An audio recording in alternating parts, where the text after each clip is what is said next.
So welcome to Relationship Warrior Podcast, the podcast for entrepreneurs that are seeking it all across life.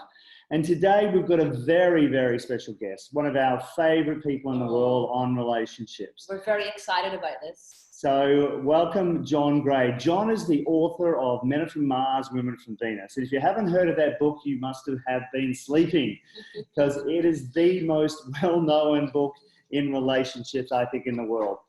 And John has 16 other books on relationships and personal growth.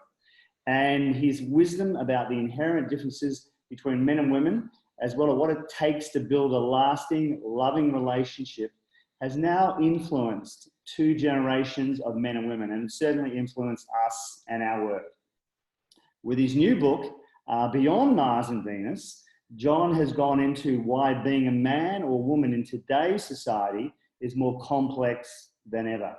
So despite the changes, men and women remain fundamentally different on a hormonal level. And yet these differences, what these differences mean in an ever-changing world, we're going to be exploring with John today. John, welcome. Well, thank you so much. That was such a great summary of my new book. It was fantastically said, very simple and clear. Thank you. My pleasure. So John, you've had a really interesting journey yourself over the years to get to the point where, now you're probably the most recognized expert in the world on relationships. But what Marie and I would like to do today is just jump into where did your journey begin? Because I think it's always fascinating for people, when we get to a point in our lives where we do have mastery over something, where do we come from? So John, how did it begin? Well, I was born in Houston, Texas. My mother was from California. My dad was from Oklahoma. But they're really not unique Texans. My mother had an esoteric bookstore, spiritual bookstore. My dad taught me yoga starting at 3 years old. Wow. We'd have a big family of 7 children all doing yoga on a mat together. Long before anybody knew about these things, my parents were very interested, very spiritual people. Did a lot of spiritual practices, meditation and yoga and breathing. And, that was kind of the norm I grew up in. I'm a regular teenager growing up, and very active sex life. I like sex a lot.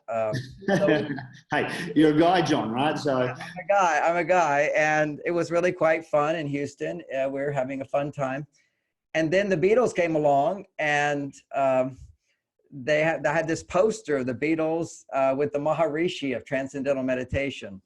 And I got inspired by that, because the Beatles were saying, John Lennon was saying, you can get high without having to take drugs. Because when you take drugs, you go high, but you crash down. And there's always the flip side of it when you go too high, particularly when dependent on an external source. So I went off at that point to study. I had hoped to meet the Beatles in India, but they had just left. But I was not dissatisfied, because meeting the Maharishi, who was the founder of the Transcendental Meditation movement, was very fulfilling for me, inspiring for me, motivating for me. And so I became his student. I was his personal assistant. I lived with him for 9 years. This is the guy who started the Transcendental Meditation movement. I taught his teacher training programs at a certain point. He was just like a father to me, a second father. My dad was there. I had a great relationship with my dad, but it kind of went beyond that with the Maharishi, and he took to me, kind of trained me really well. And I was an expert meditator. I still am. I've been doing it 50 years. Yes. I love meditation. Us too. We love it. Yeah, it's a great thing. It's a foundation.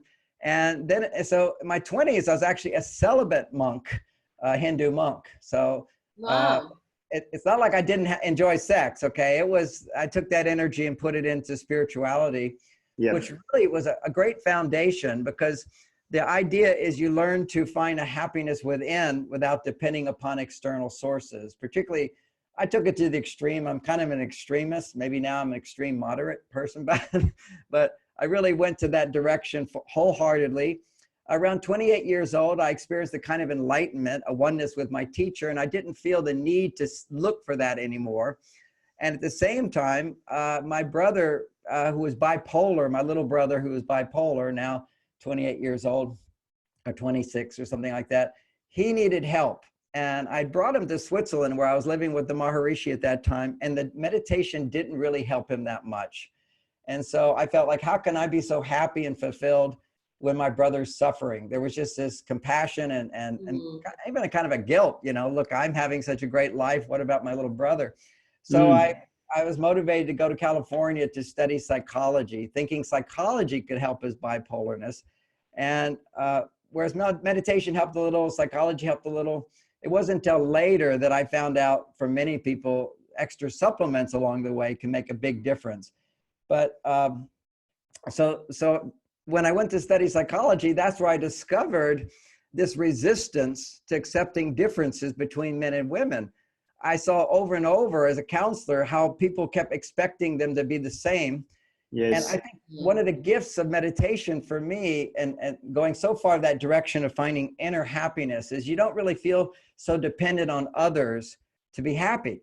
And so if you're not dependent on others to be happy, you don't have this tendency to want to change other people or judge other people as what's wrong with them. So in my counseling practice, women were extremely curious to me as opposed to not thinking what's wrong with them. It's like, why do they think this way? And why would they? And, you know, I clearly growing up with brothers and being a monk, I understood men, but I understood myself, we might say in modern terms, with high self-esteem. I thought of myself as quite a loving guy and generous guy and very accepting. And so I didn't judge men. And when women would misunderstand men, I'd be able to look at it a little differently. Like, what do you think he's thinking right now? And I go, maybe he's not thinking that. Maybe he's thinking something else, what I would be thinking.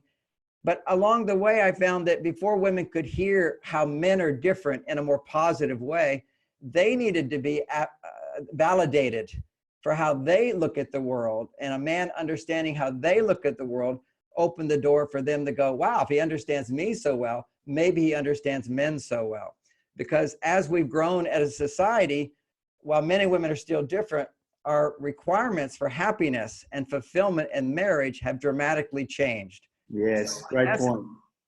The message was sort of adapted, you know, old traditional skills to more modern skills to meet our modern needs. And that continues to go on. So I've been married to my wife, Bonnie, 33 years. And this is a big change happened recently. My wife passed away. Oh, I'm sorry to hear that, John. Yeah, sorry to hear that. So it's been about 6 months now. I've been grieving. I'm still in that process of up and down. Absolutely. I miss her deeply and dearly and so forth. But our love is always there. And that's the beautiful thing. I feel she's with me always. She's a true soulmate. Half my life, I've had her in my life. And I guess I want to say briefly, and I'll come back to my message, is, you know, when your partner dies and you've depended on them for certain things for so long, you don't realize how much you need them and how much you appreciate them sometimes until they go. Yes. And I guess it's certainly softened my heart. And reviewing all of the little incidents along the way, I could have been so much more kind. Although we get in that place of I want to be right. Yes. And I have to give myself some credit in that I did realize that, but I wasn't as quick to realize it. I think around 23 years of my marriage, I asked Bonnie how she rated me as a husband. And I think it was a day of particularly great sex. I said, what do you think of me as a husband? And she said, well, as a father to our children, you're A+. I can't imagine a better father for our children. And as a husband, you're not perfect, but you've given me the greatest gift any woman could ever want. And so I eagerly waited for what is that? And she said, John, I know that many times or sometimes I can push your buttons. I can say something or do something, and it really upsets you a lot. But you, every time for the last 23 years, what you'll do is you'll stop talking, you'll go to your cave, you do some magic, and you always consistently come back out of that cave with more love for me, with more understanding for me, and more willingness to be there for each other. And I think it was that process that I went through to come back to love again and again that helped me learn the ideas of men are from Mars, women are from Venus. They weren't written down in any books. These were my own journey working with clients, but also working with my wife. And it's that commitment to finding love again and again that made our marriage wonderful. And so many people start out with that commitment, but because they don't understand our differences, they think, well, I'm doing this and I'm doing this. and it's not working, as opposed to, well, let me see what I'm doing. Maybe it works for me, but not for them. Yeah, John, just diving into that, inherent difference there. Do you think now that you've, had all these years of experience and research into this, do you think that there is a fundamental difference between us in terms of, how we communicate, where like she comes to you and, she's talking to you and it's up to us guys to come back to her? Do you think that's like an inherent communication thing that we really have to implement? Well, once we start understanding these new ideas of what's happening in the world, which is, it half started in the 60s in my experience, which is, I'm this guy growing up as a teenager. Now I want to go meditate. I want to find enlightenment. I want to demonstrate from peace. I didn't want to go to Vietnam. I had long hair, beads, boots, belt buckle, the whole thing. Basically, I want to see that picture, John. I want to see that picture. So I was leaving traditional masculine qualities over to what we might say our feminine side. And dramatic, because I was wearing pink shirts. Oh, I wore a pink shirt. I felt liberated, So sorry, John, I'm guilty too. I'm guilty too. So that movement from masculine, what we would call masculine, towards the feminine, it's like a pendulum going back and forth. Yes. And when that pendulum hits the center point, that's balance. It's ecstatic. And then you go too far to the female, it's not so ecstatic. You see, you're out of balance. So the whole idea is to find ways to find that balance. And for women, while guys were hippies and doing our thing, getting high, women were busy like support groups to be powerful, independent, make money, not depend on anybody. These are traditional sort of masculine values. And that feels ecstatic. If you're way over on the female side, you swing towards your masculine, you find that balance point. There's huge energy release, there's motivation, but it's associated with moving to the masculine. So it's very easy to go too far to the masculine, just as it's easy for men to go too far to the more feminine side, which a lot of men don't relate to. Being feminine doesn't mean you're wimpy or whatever. It means that you care more about pleasure and fulfillment and love, as opposed to just sacrificing and achieving a goal to support some cause, okay? So becoming more feeling is a big aspect of what's happened to men. But you can get too feeling, and when you're too feeling, arguments can be really, really big in relationships. So back to your pointing out is there's a place where women communicate, and this is my research, which is they will talk about what's bothering them as a way to come back to their female side. It literally, now we know that if you talk about your emotions and your feelings, that what's happening is your body will start producing more feminine hormones and less masculine hormones. And if you're a man, if you focus on solving a problem rather than talking about the problem, it will increase more masculine hormones. And that feels really good to men, because men typically need 10 to 40 or 50 times more masculine hormones, testosterone, than women do to experience well-being. Women need 10 times more estrogen to experience well-being than a man. And to fall in love and to feel that beautiful in love, soulmate, connection, ecstatic feeling that you can have as a woman, it has to double again and become 20 times higher than a man's estrogen levels. So these are biological forces that cause us to attract and come together. So here's like a little insight.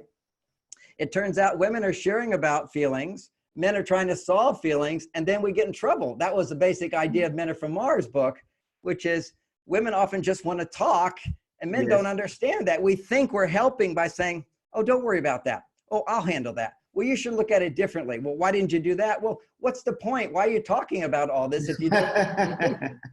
So it was all sort of confusing. And this became a bigger issue around the 80s and 90s than it ever been, because women had already been moving to the masculine, the need to just talk to their partner about what's going on in my day, whether it be good or not so good, little details. Men are kind of like, well, if you're telling me about problems, you're expecting me to solve them. And literally, if he could solve them, he would feel better, as opposed to feeling powerless to solve them. Powerlessness drops testosterone. Solving, confidence, oh, you could do this or you could do that, that raises testosterone. But what happens for women is then they don't get a chance to just talk and share and feel connection. Connection is estrogen. So Mars-Venus was so helpful. Men would just go, wow, I didn't realize that she just needs to talk. Well, I can do that. And well, what do I do? Well, you ask questions like, tell me more and help me understand that better. And what else happened? You know, you just have to ask questions and be present as opposed to trying to immediately change how she feels. And when women could understand that and go, wow, that's true, that is so helpful, then I could basically help women understand that just as you don't like it when a man tries to change how you feel, he wants to give you quick fixes to change how you feel. Men don't like it when you try to change what we do. So testosterone is all about doing and solving problems. And so women, I pointed out in Men Are From Mars that by nature, women have this home improvement committee, okay? And then they focus it on him. It's like the mother side of you always wants to make things better and better and better. So women unknowingly think they're helping when they're giving men all kinds of updates on how he should behave better and what he could do differently. And we call that unsolicited advice. When she gives advice, go ahead. It's almost like I can make a better man out of him. Well, yeah, and you know, the truth is she can make a better man out of you. Absolutely. We have the power through love to bring out the best in our partner. But paradoxically, the way you bring out the best in a man is by not giving him advice unless he asks for it. Then he wants to be better. But if you give a man unsolicited advice, it to various degrees can come across as criticism. What I'm doing is not good enough. What I'm doing is not good enough. Well, my ways work for me. Why is your way suddenly better? So there's a lot of tension that can develop unnecessarily if women withhold advice, or if they feel like they really need to say, hey, you know, I have a suggestion. Would it be okay for me to tell you? Just soften up about it, as opposed to, well, you should do this and you should do that. Well, why would you do this? And another little communication insight is women often give advice indirectly because they can sense giving advice to some men just doesn't work.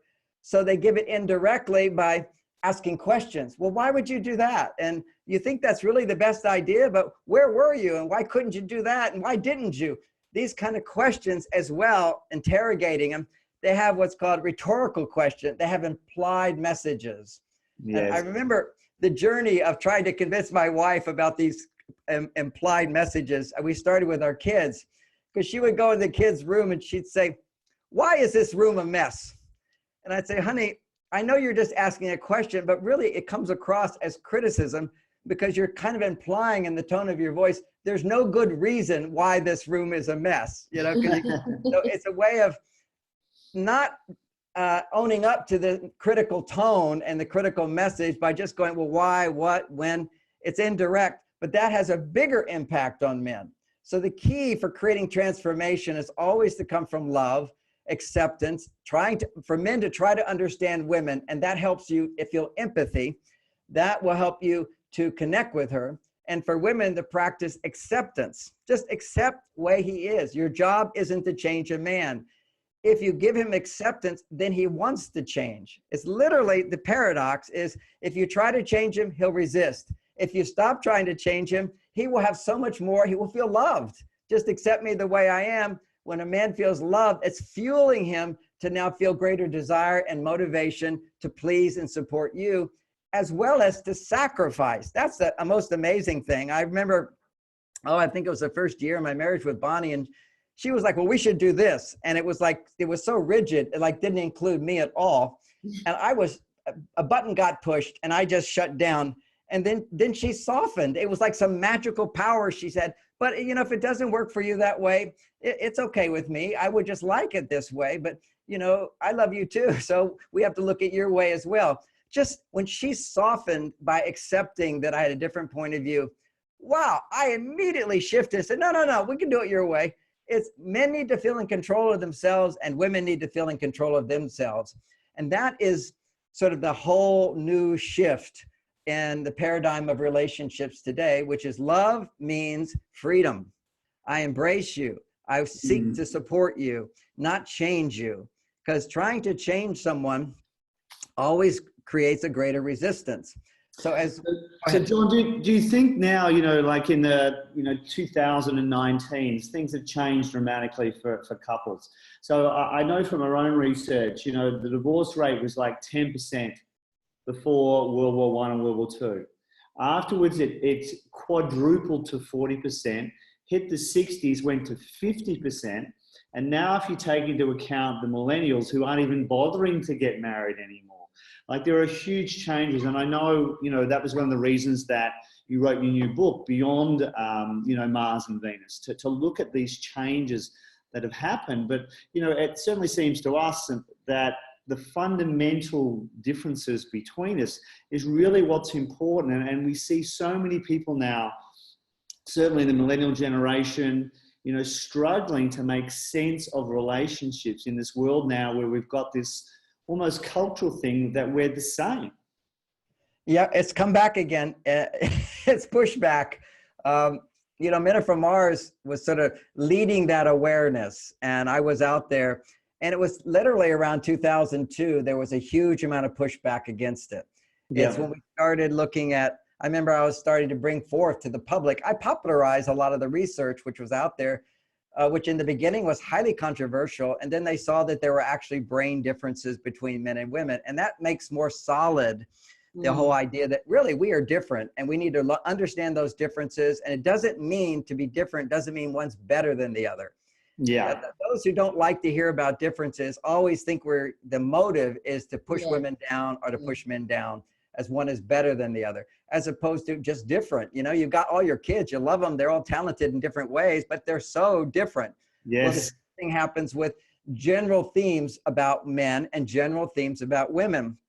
But what's very confusing, if I was to say, like in Men Are From Mars, that quite often women will feel stressed during the day, they want to just talk about their day and have somebody listen. Well, if you're a man and you haven't strengthened your masculine hormones, okay, your biology as men, you can easily shift over to your female hormones and talk about your day and drive your partner crazy. And then she says, I don't want to talk because if I talk, he talks more. And now you just cut across a very important thing of how to connect. Because if a man is listening more than he's talking, he's actually generating more masculine energies. But that's a great point, John. And that's a really, really good point. I think a lot of men like miss that because, you know, certainly in our work, we see a lot of men do exactly that. Like they're over talking, and it's almost like, you know, they've switched into the 5 language centers that a woman has, and they're talking way too much. Oh, way too much. And it's, you know, men are kind of like about transaction. I do something, you do something for me. All right. So if you're going to talk so much, then I should be able to talk so much. And then if you complain so much, then I get to complain so much. And there's no communication at that point. So if we understand gender differences, and I'll just take a step back to finish the thought on brain differences. Yeah. Suddenly then a whole bunch of books came out and said the brain differences were a hoax and that this was junk science. And now they've got their big debates going. So I left the whole idea, although I wrote books on it, the brain differences between men and women, when this pushback started to happen. Then I went to something that can't be pushed back on, and that's hormones. Hormones, everybody knows in the medical field, you go get your hormones tested, you'll see, well, men need to be in this range and women need to be in this range. If a man, so here's a little bit about hormones and masculine and feminine energy. If a man has healthy levels of testosterone, it's generally 10 to 30 times more testosterone than a woman. For some men, it needs to be 50 times more. We have our own biological set points of our healthy level of testosterone. If you're at a healthy level of testosterone, the symptoms are positive feelings. If your testosterone levels start going down, these are the symptoms of low testosterone in men, and this is measurable. Irritability, grumpiness, rigidity, selfishness, as opposed to selflessness, which is high testosterone, anger, argumentative, defensiveness, all occurs, the anger part occurs when men's testosterone actually is going down and estrogen is going up. Estrogen is a female hormone. Women need 10 times more in order to feel well-being. If a man was to have 10 times more estrogen than an average woman and low testosterone, he will become angry and aggressive and cruel and mean. Now, this is a whole new awareness. Most people always associate men's aggression, meanness in men, detachment and coldness in men with testosterone. But actually, the research has now been proven that men only become aggressive, angry, irritable, mean, thoughtless, selfish when their estrogen, the female hormone, is too high and the masculine hormone is too low. Whoa, is this interesting or not? Changes Absolutely. everything around, turns everything upside down. So then what you have is a new awareness of, okay, well, if you want a man to behave in a loving way, what do you need to do? You need to communicate and behave in a way that supports his testosterone production. He needs to communicate and behave in a way that supports his own testosterone production. Well, what lowers testosterone and increases estrogen is talking about negative emotions. Boom. What increases estrogen in both men and women is talking about negative emotions. So if women's stress level goes high, her estrogen goes down. Her estrogen is essential for women to feel love, to feel pleasure, to feel safe. All these things are about estrogen production in women. They require higher levels of estrogen for well-being. If a woman is depressed, she will have low estrogen. If a woman is low estrogen and not higher than men, but higher than average women with testosterone, she will experience feelings of overwhelm. What we see today, and I'm sure you've seen as coaches and therapists or whatever, is women come into my office almost always feeling overwhelmed, too much to do, not enough time, can't relax, don't sleep well, all kinds of these challenges of a busy, busy brain causing stress. That is the number one symptom of a woman's brain being too far on the male side, solving problems, have to solve problems. What we say, John, is, I find constantly women being everything to everybody. Yeah, and it's epidemic. It's epidemic. And they're exhausted. And it's not that women have never had and shouldn't have their male side. What's happening today is if you're in the mode of earning money, that's action for a result. You're in more of your testosterone energy. And if you're in a stressful testosterone situation where you're challenged, your testosterone levels going up, at those times, your estrogen level is not being supported. There's a dynamic. A woman can be president. She can be passing, she can be a fighter pilot. She can be anything a man can be. Yes. And not be out of balance if in her life, while she's making testosterone, solving problems, facing challenges, facing risks, danger, emergency, all that stuff of our modern life, speed of light, speeding up, is when she's on her male side, if she can anticipate time to go to her female side. That's all it takes, is the anticipation of having the opportunity to nurture her female side. Then with anticipation of that, she's actually making those estrogen hormones while she's making testosterone. So that is possible. And to do that, she needs time out, time alone, time to meditate, time to go for a walk, time to go to the beach. Often women leave themselves last, so they won't do that. Yeah. And John, your point there, it's really interesting because of your background in research. You've been able to get down to a method that is actually quite simple. Like the strategies that come out of that to make a marriage work are actually quite simple. So one of the other things that you've looked into... Can I emphasize what you said? Because if you don't have this understanding of this difference, you're not going to go to all these other new methods that we can use, that you'll just feel like, well, that's not fair. Well, that's not fair. For example, if a woman's upset, John, sorry to jump in there too. It's like, that message that comes out of our culture hides that truth that you've been able to discover about the differences in us. And it's only in like researching this and finding that information that you can come to the strategies that, you've been able to develop to make it simple, in fact, to have a relationship that lasts literally a lifetime. That's what we want. And that's many people want that. And it's not just a relationship that lasts a lifetime. It's what is really tearing relationships apart today, or why the younger generation doesn't even make that commitment for a lifetime marriage. And that is primarily the lack of passion. There's the connection. We as a modern people want more passion than previous generations. Yep. Why? Because passion is that place where male and female come into balance within ourselves. And once you experience that, which we all have, and living in our modern world, this fluctuation back and forth, your brain goes, that's what I want. So it's like a new goal. And generally, when you have a new relationship, you get a glimpse of what that passion is like. and it's artificial because it has to do with newness, okay, and challenge. The newness and challenge of a relationship bumps up dopamine levels higher than normal. And in men, that increases testosterone higher than normal. And in women, it increases estrogen higher than normal. And so what happens is, just by fact that we're being intimate, sharing more of ourselves in a new relationship, you will get, in a sense, free hormonal balance. But once familiarity sets in, that's going to produce serotonin. That's comfortable. You know, you become comfortable with your partner. Once you have that comfort level, serotonin balances dopamine from going too high. So now your passion is not automatic. You're comfortable with each other. You can be friends with each other, but there's no excitement. The sex is not what it was in the beginning. The pleasure, the fulfillment, that drive to have sex even, it becomes less and less and less, but also just the interest in your partner, your capacity to see them as handsome or beautiful. All those qualities come when you get this balance of male-female that happens in the beginning due to the high dopamine levels. Then when familiarity sets in, you don't have that excitement. What can sustain that excitement? Well, one of the key things to sustain it is polarity.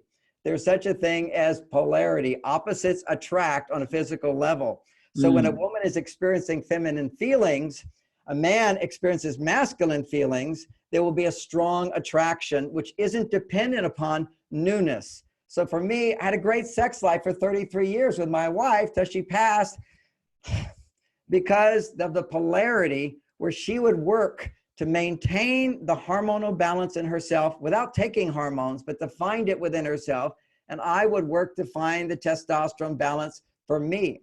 And of course, as human beings, we're never perfect.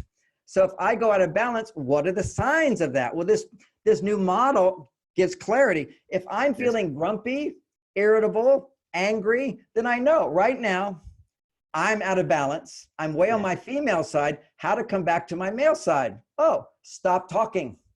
That's the number one thing for men to come back to the male side. Stop talking. What's that? That's interesting. Like that's a really good, you know, to people that are looking, okay, how do I implement this strategy? That's a really good indicator of going, okay, if the guy's talking too much, that's where you're at. And then they go into whinging, oh, that's not fair. Yes, going to complaining about you, of course. Well, the dynamic is women need, to put it in a kind of a understanding, is the idea of complaining. Now, complaining is one way you can share your feelings. And therefore, theoretically and generally, until men became so feminine, women would typically complain more. If you talk to most men who've been married, you know, what's the problem? My wife complains too much. Yes. And what a man will often say is, I'll say, well, what about you? He says, how many problems do you have? He says, you know, just one.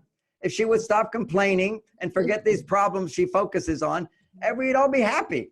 So that is a common experience. I'll just put it that way. So I go, why is that common experience there? And why is it that 90% of people who go to therapists are women?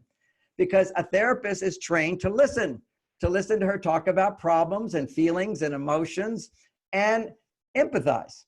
And suddenly women would feel better. And I saw this in my own counseling practice. It was really pretty much of the whole development of Men Are From Mars is I was practicing not solving problems, because women are always saying, you know, I don't want him to fix me. Don't tell me this. Don't tell me this. So I practice just asking questions. Help me understand it better. Let's go deeper into that. When did that come from? Where do you feel that? So going into her without trying to change her.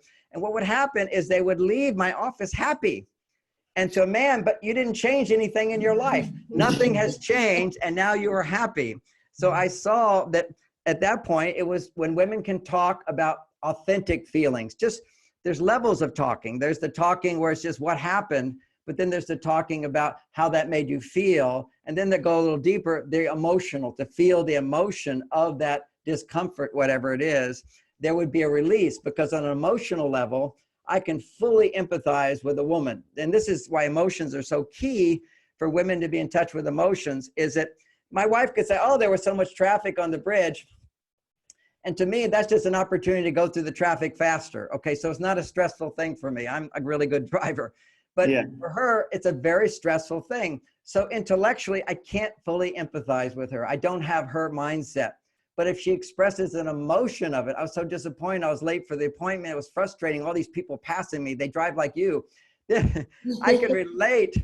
I can relate to frustration. I can relate to emotions. All human beings, male, female, we relate to emotions. So to get more out of the story, you start with the story and get more to where she feels an emotion. And as a therapist, that's why I had so many women clients come to me, is that I could bring the story to the emotions. I could then fully connect emotion to emotion with a little empathy, and she'd feel better. So biologically, what is happening at that moment? Well, when women feel heard, seen, touched, empathized with, connected to, estrogen gets produced. And when women feel alone, estrogen doesn't get produced. And estrogen is the feel-good, love feeling. So, you know, when you look at a lot of women today, they come to me and they say, you know, I can't fall in love. I can't fall in love. And their mind will just look at all the things that are wrong with the men. And even some men, everything's okay with the men, but they don't fall in love. And I explain to them, to fall in love, you have to have estrogen. Estrogen is that feeling of love, connection. And if you go a little deeper with it, it's where you feel, I need someone. And that's the antithesis of independence, which is I don't need anybody. So independence is more of a testosterone attitude that goes with testosterone. Look what I can do. Look what I accomplished. Look who I am. Look how fast I can go. It's all about not depending on others. Whereas estrogen, for example, will dramatically go up when a woman's pregnant because she now depends on others to take care of her. She has got a baby. That sense of dependent, I need help. And that helps women to generate the estrogen. So what's happened on a big social scale is women used to feel we need men. And it's only if you feel need that estrogen gets produced, and estrogen getting produced allows you to feel love in your heart. So estrogen is the doorway to love for women. When women want to have sex with a man, we'll just turn the thing for a second, that's when men feel loved. Sex is the greatest message to a man that he is loved. Women say, why does my husband pull away from me? I go, are you enjoying sex? And it's just, if he's not experiencing her wanting him sexually, his heart can't fully open. But if she doesn't allow herself to be vulnerable, yes, he can't. The vulnerability is the estrogen hormone. She has to be in touch with that part of her where she feels, I need this man. If she can't feel, I need this man, estrogen doesn't get produced. And all throughout the day, you're in a place of, I have to do it myself. I have to do it myself. There's no time for me. I got to take care of everybody else. And it's me, have to do it all, as opposed to, I have someone to do it for me. And we're not talking about becoming the traditional wife who's totally dependent on her husband. What we're talking about, and this is a foundation for a whole new list of little things you can do, is the recognition that, well, if women don't need men as much for providing financial support and security, if they don't need them that much for that, what are we needed for? Because that's the big testosterone booster in me. Like, what does she want me for? Now, in my marriage, the great thing is that my wife clearly told me that sex was the best part of our marriage. So if without me, she's going to miss out on that. That was such a testosterone booster. I grew into my 60s, at 66 or 67, I had it tested. It was 50% higher than when I was a young man, primarily because I knew my wife wanted me, needed me for something that she could not give herself. But before you get to that place, you have to recognize, for women to open up, if you don't need a man for money and security, what do you need a man primarily for? Emotional fulfillment. So she needs to look to her relationship for safety, same role as men always had, for the safety to be emotionally vulnerable. And he cannot make you emotionally vulnerable.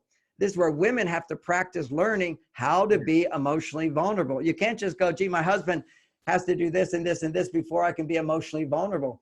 That's her job.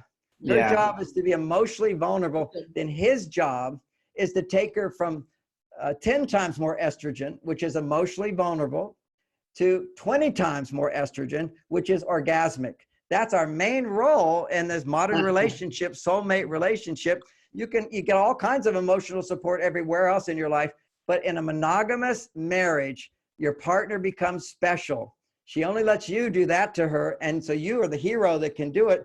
But men have to learn how to do it. Women have to learn how to open up to allow him to do that for her. So it's still the interdependence, but it comes to an emotional level and then a sexual level. And I think, John, marriage nowadays can get a hard rap. And what we've noticed going to America, the polyamory relationships. And so what would you say to those people? I would say, I live in Mill Valley, Marin County, the birthplace of polyamorous. Yeah, no, we came across it a lot over there.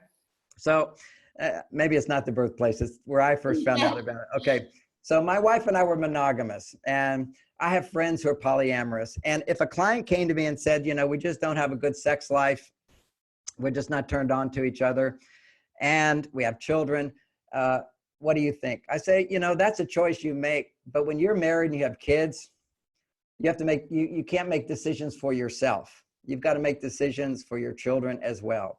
Yeah. And so I have many friends who basically stop being turned on to their partners, and they have other partners sexually, but they stay together for their marriage and for their family, and it's very nice for them. So I don't judge this in any way, but what I provide is another option. And the other option is how to improve your communication with your partner, how to improve your sex skills with your partner so that sex gets better and better as you get older. And it does. I mean, for me, it was hours of sex as I got older. I mean, never could even imagine that as a young kid. But and not that we did it every day, but if we went on a little getaway, romantic getaway, we're talking 2 to 3 hours in the bed having sex. I don't know anybody else who does that personally, but that's because we had advanced relationship skills and then advanced sexual skills. And I'm not saying everybody has to have 3 hours of sex in the bed. A good half an hour can keep a marriage together. Yeah. So there's a whole range, of what's important. But to me, the thought of ending a marriage because a partner wants to have sex with somebody else is hurting your children.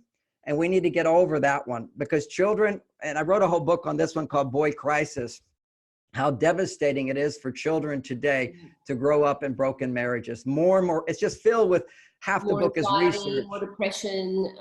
Yeah, I mean, statistics bear it out, John. You can see that children of divorced couples have higher rates of sadness, anxiety, and depression.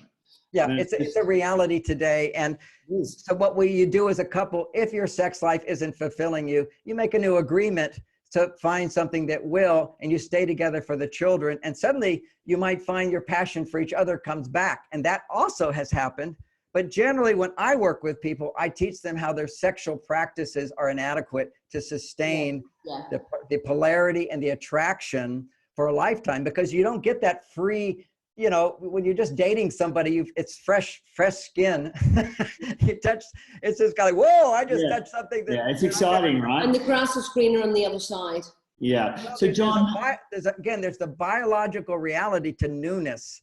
So the two major things to stimulate dopamine, well, one is danger, one is newness, and one is sex.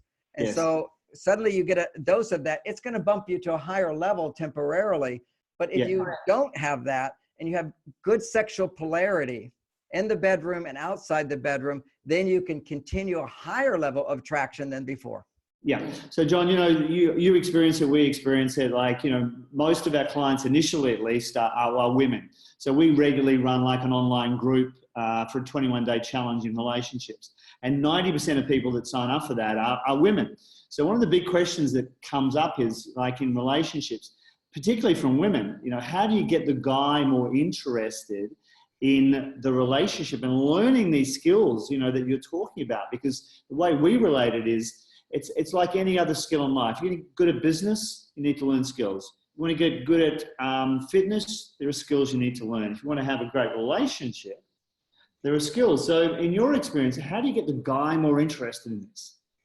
Well, the first thing is to be open-minded and recognize that men care just as much about relationships as women do. When women go to the bookstore to look for relationships, they go to John Gray books, okay? They go to relationship books and your books. Yeah. But when men go to the bookstore, they're still looking for the relationship books, but it's in a different section called How to Make Money. Because the genes inside of men, whether we're conscious of it or not, is you drive to make money to provide more for the woman. And we know that as men. Women are not going to be attracted to a guy out of work. It's one of the basic requirements, although a man can be attracted to a woman out of work. So these are real basic things, which is a woman, other old-fashioned ideas that tend to be true sometimes is women always marry up in terms of financial support, men marry down. And why would that be? You'll see lots of men ordering wives even, when they have money, because these women feel so grateful that he's providing for them. You get a lot of love. And that, I look at my parents' relationship, from the 50s. My dad didn't have to have all these relationship skills. He was just a good provider. He didn't get angry, and he wasn't too messy. My mother was ecstatic because her basic requirements that she picked a man for were fulfilled without him having to have romantic skills or great sexual skills and all this intimacy stuff and planning dates and doing mind reading. All these things women invent are all attempts to find a new kind of emotional support, whether they're conscious of it or not. And they don't realize that it's a new kind of support. They think that all the good men always did that stuff. They didn't. Romeo and Juliet only are romantic role models because they died a day after their marriage. Okay, they would have been like anybody else. They had no passion, no interest in each other, but it was more of a financial arrangement. She makes the babies, he makes the money. To a certain extent, that was a theme. And today we want to be free, a balance of masculine and feminine inside. And part of that is passion. You experience passion when you've got male and female somewhat in balance inside yourself. As a creative person, that's the flow. You get into the flow, often your own particular talents or genius. That's when it comes forth, is this balance. You can look at a lot of the great geniuses in the past, and they were very bisexual. They were very effeminate, and they had a male and a female side clearly going on inside of them. And it doesn't mean that you're homosexual if you're in touch with your female. It doesn't mean you're bisexual either. It just means that you can, those are realities out there, but the reality for most people is we have within ourselves this male and female energies, and they need to be balanced according to our body. And if you have a woman's body, you will be stressed if you're not making enough estrogen and progesterone, which is dependent upon social relationships. And for men, making testosterone is not dependent on social relationships. It's primarily dependent upon confidence and able to solve a problem. That keeps me at a very high testosterone level. Then add to that great sex, and now you go to a level you cannot achieve on your own, but it's dependent upon love. And I think the world changes big time as people start recognizing our happiness and fulfillment is based upon giving and receiving love. And we can say that as a cliche, but it's not people's experience. They're grasping for this and grasping for this, and they're wanting change. And real love does not seek to change someone. It seeks to allow, to understand, to trust the good in them, to appreciate the efforts. That's what real love is. And marriage and creating a successful marriage is the best gym to develop those muscles. And, some people say, why is my marriage difficult? Well, one is you don't have the skills, but two is it's still going to be challenging. If you're a man, you want to build muscles, you don't go into a gym and pick light weights. You have to challenge yourself to grow in a certain way. For me, it was a striving to be better throughout my life. And then through marriage, you unknowingly or inadvertently hurt your partner's feelings. You have to first let go of the defensiveness, come back to feeling compassion, and then feel regret, which often we feel temporary guilt. Oh gosh, I did that. I wish I hadn't done that. That then creates a foundation to motivate you. I want to be better. I want to be better. And it's that desire to be better emerges not from always being loved, but sometimes being challenged in your ability to love, and then come back to personal responsibility, which I know is a big message you teach. We all have to be responsible for our happiness. And, I can say to an audience, any audience, how many people believe that we have to first be responsible for our happiness, our inner happiness? Everybody raises their hand. They have no problem in that. But then suddenly you see them when they're having relationship problems, and they're always blaming their partner for hurting them feeling happy. So it's like we have to wake up and realize, and here's a nice little bottom line point I like, and is our job as men and women is not to make each other happy. That's our own job. But then when your partner is happy, your main job is to make them happier. Yes. If my wife is not happy, I don't get defensive. I can just go, okay, how can I help her? But it's not my job. I'm just helping out. It's really her job. But once she gets to a place of happiness, it's my job to take her happier. And that particularly happens in the bedroom. Yes. We really need to be skilled lovers as men. We need to be more patient. We need to be more attentive. We need to understand women's biology. We need to understand what foreplay. John, I think that's, a great message for the guys that, the few guys that are going to be listening to this. And that is, I get it. That is that, as men, these skills are essential. If you want to have a great life, it's that old saying, a happy wife, happy life. When you can get this portion of your life right and happy, then the rest of your life, is much easier. It makes it easier to become a better producer. It makes it easier. And I know one of the areas that you looked a lot into, talking about the hormones and being able to get that right, is nutrition. You've done a lot of work in that. I love talking about that, but I got to finish what you just pointed out. There's more women listening to this than men. And I just said what men need to do is learn relationship skills, learn particularly sexual skills. Women have to learn sexual skills. The sexual skill that women have, the most important one is never basic. And this kind of goes back to when the feminist revolution started, and then everybody threw it out because they really don't have personal responsibility yet in our awareness. It has to grow. A woman's responsibility in this bedroom, and this is her greatest power, is to be sexual. Now, a woman can't be fully sexual, but she can be seductive. She can have a good attitude about sex, an interest in sex, encouragement to sex. So the man really doesn't feel ever rejected sexually, where she wears in the bedroom, to just, put a little attention into being beautiful and sexual in your activity. Even if you're not fully aroused, there's this pre-aroused state that women can be in, which is just to find that aroused state. And that's called self-love. Teenage girls all have it.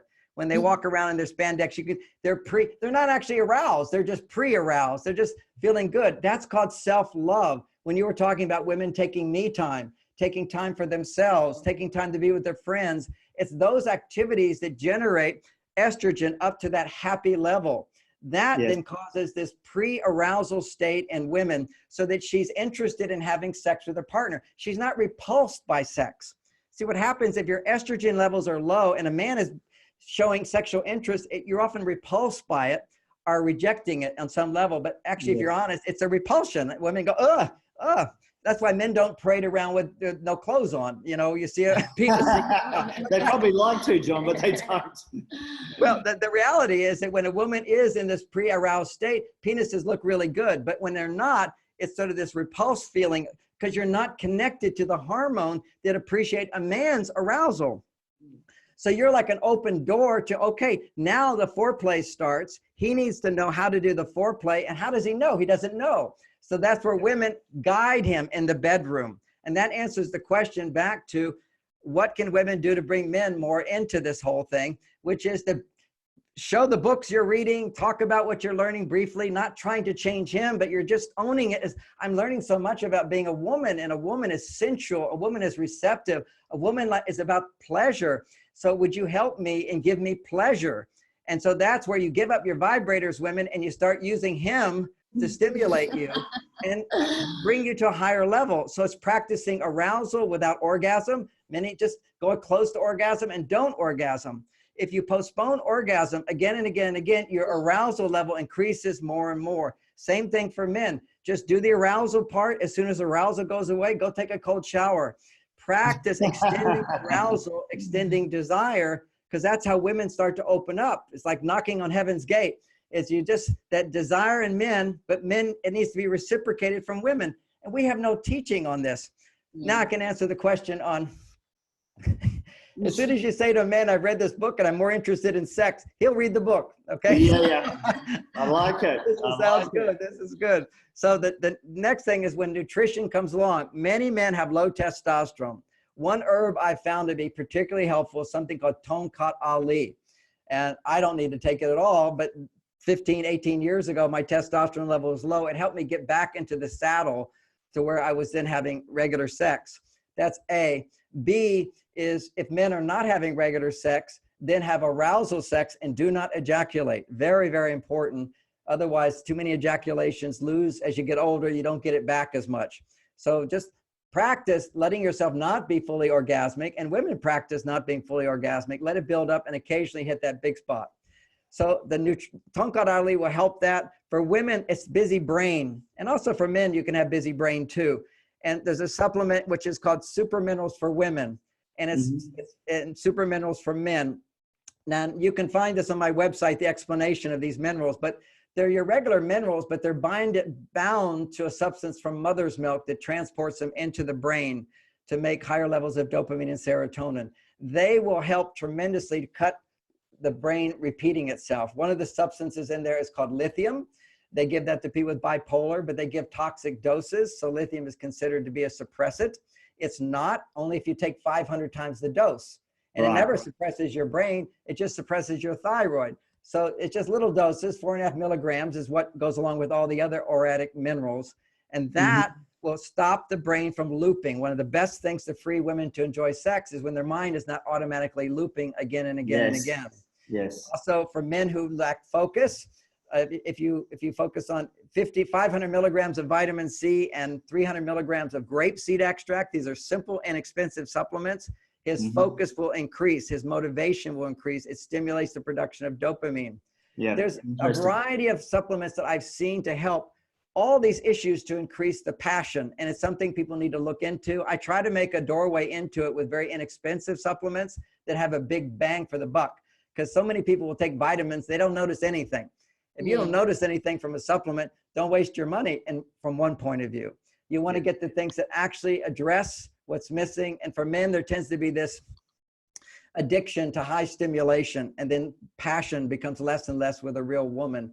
And now I want to throw in one other idea, which is not a popular idea, but it's the reality, is one of the reasons the younger generation today are not able to sustain intimacy and passion, even after the newness, even when they're in the newness stage, is boys' addiction to pornography. If you're masturbating every day to pornography, it's like getting a shot of cocaine. You get a higher level of dopamine stimulation from porn and masturbating to that than actually having sex with a real woman. Because when you have sex with a real woman, there are mediating hormones like serotonin and oxytocin and progesterone. All these mediating hormones keep the dopamine from going too high, which then causes the brain to go desensitized. So, you know, many men can say, I'm not interested in sex. Actually, let me flip that. Many men who are not having sex with their wives, I say, what, you can't get an erection? He said, no, I have no problem getting erections. I just have to turn on the porn. And then they can masturbate, but they can't experience that arousal with their partner. That's because they become too dependent. We came across that a lot. Huge. And so they don't think they have a problem. But if you can't be turned on to a woman that you love, you've got a problem. But hey, I can do it online, or I can watch that and I can get off. You're just depleting yourself of life force and energy. Your testosterone levels continually to decrease. Unless you're destroying, long-term destroying the relationship. It's in increments, but at long-term, creating huge problems there. It does. And I don't want to ever sound like, you know, I'm a goody-goody, prudish, judgmental person. I'm explaining the biology. It's just facts, isn't it? That's just the reality of what happens. That's what happens. And if men can understand this, they can suddenly find all kinds of vitality and increased testosterone levels. And even if you're married and you're not feeling passion and you're not doing pornography, what you can practice doing is every day spend about 20 minutes doing arousal sex where you're not going to have an orgasm. And then, and only then on the 7th day, ejaculate. So that would be Saturday night, you ejaculate. And then the rest of the week, you do some kind of foreplay, massage, arousal thing where you're neither going to achieve goal. It's not give up the goal of orgasm. Don't have orgasm. That's your goal. We're not going to have an orgasm. We're just going to get aroused and touch each other, even if we're not in the mood. That's another factor. If you're not in the mood, you do the sexual play together, some kissing, some touching, some skin. Then what happens on the 7th day, you haven't ejaculated, but you're aroused every day to a certain point where you could ejaculate. You become interested in ejaculating. When you ejaculate on the 7th day, you will produce twice as much testosterone. On Saturday, you will have twice as much, and this is proven now. If you actually practice celibacy for 6 days, no masturbation, no release, on the 7th day, your testosterone levels temporarily double. And then you keep repeating that cycle. And that's the Japanese did that study for athletes. But it can also bring back a man's arousal with his wife. And she needs to also enjoy the sensuality of some foreplay and some kissing and whatever. And it's kind of like meditation twice a day for 20 minutes. Sex at least once a day for 20 minutes, and more adventurous twice a day. So the Tao there was a little bit of truth in their practices then, John. Oh, there's a huge amount of truth. I mean, Yeah. I have studied in China with the Taoist teachers, so I'm very proficient at orgasming without ejaculating. I Yeah. never ejaculate anymore, but that's a more advanced stage, which you build up over time. What happens is the semen builds up in your body, and even a little arousal start giving you orgasms because you're not depleted of the semen. And so this is a gradual developmental process that if you practice this over time, that foreplay becomes orgasmic. And then, Wow. you know, if you're still young, you can ejaculate once a week. But when you're my age, 67, why lose the energy when the orgasmic state is more fulfilling? You know, most people ejaculate, it's over, as opposed to being able to go on and on and on, feeling the love in your heart. And this is something you can't experience unless you love your partner. This is where monogamy is so key. And this is a choice. You know, people have make choices in their life. I've made that choice and was greatly fulfilled through it. Some people don't, but I'm not going to encourage them to feel all hurt and beat up about it and you're bad and leave and have a divorced family. Let's learn to find forgiveness, acceptance, and see where people are and fulfill their needs. And if we can't, then that should be fulfilled elsewhere. And I think, you know, that's a great message, John, to finish on, that if you put the time, effort, energy into developing these skills, and you obviously have spent a lifetime doing it, and so have we, and it pays off, you get the rewards. Oh, it's so rewarding. And you kind of brought about in your own life, the amount of confidence, sustained energy, lack of reactivity, lack of defensiveness, willingness to correct yourself midstream, all these things come about. Yeah. Even in the peace. Yeah, so this is like, and what a gift it is to your children. For everyone who has children, there's no better parenting skill than loving each other. And I wrote a whole book on children from heaven, all these relationship skills with your children, but that's worthless if mom and dad are not loving each other. That's the greatest gift you can give your children, is rise above your ego, rise above your demands, rise above your pettiness so much of the time when you look back on these things, and love each other. That your children, a little boy realizes, oh, mom can depend on dad. Oh, a little girl sees, oh, I can depend on men. Dad's a wonderful being. This is like so important. And the vice versa. Mom's happy, then a little boy grows up going, oh, I can make mom happy. As opposed to an unhappy woman, you're growing up with her. All the little boy wants to do is make mom happy. And if she's not happy, then he gets the feeling of, oh, you can't make a woman happy. So these are like such gifts to give to our children. And you pass it down. And pass it down. And we are changing the world by doing that. That's going to change the world. So, John, I have to thank you so much. Like, I can just tell, you know, from your depth of knowledge, the information that you've got, we could be on here for 3 hours and probably not cover it all. So I think you've done a great job in covering it, you know, in the limited hour that we've had. So thank you so much for being here. For everybody that's listening, if you want to find out more about, you know, the knowledge and information that John's got. And the supplements. They're on your website, John? They're on the website. Also, John's latest book, Beyond Mars and Venus. You can find it on the website, marsandvenus.com. Thank you so much. What a pleasure to spend time with you guys. You're wonderful. It's been an honor to chat to you, John. Thank you. Thank you so much, John. Thanks for being here. Bye for now.